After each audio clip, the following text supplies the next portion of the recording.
I really wish I'd left that fucking light switch alone. Who would have thought the flick of a switch could mean the difference between life and death?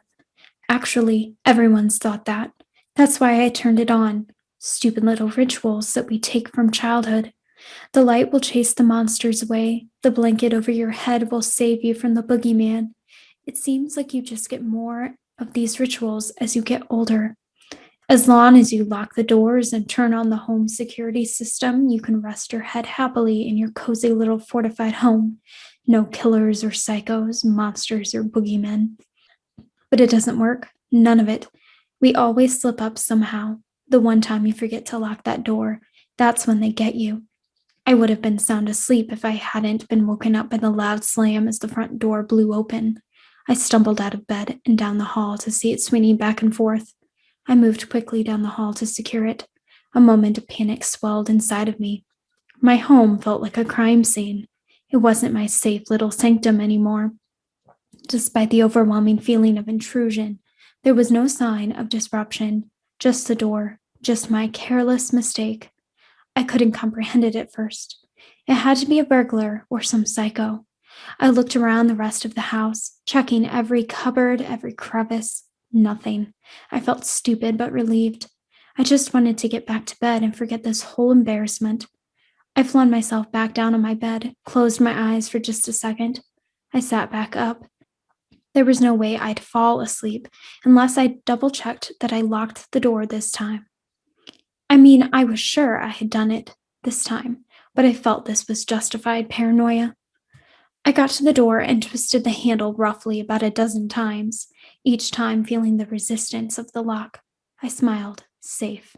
I turned on my heels to go back to bed, but it was just a glimpse, a flicker of something in my peripheral vision that sent me swinging back into a panic. A shadow from the kitchen. I rushed in only to be confronted by my normal kitchen, bathed in moonlight.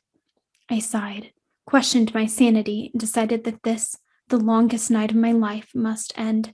I went towards the bedroom once more. Another odd shadow crossed my path. As a shiver traveled down my spine, my tired mind braced apathetic denial and decided that it was probably the neighbor's cat passing by the moonlit window. I sat wide awake in my bed, trying to lull myself to sleep. I tried counting in my head until I eventually nodded off.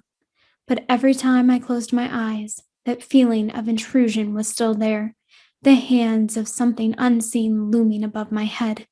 Every creak and every shadow filled my mind with the dread of my childhood. Those nights after being tucked in by my parents, those same fearful thoughts of lurking terror. But it was nothing, right? More creaks, more movement in the shadows. I turned and pushed my face into the pillow.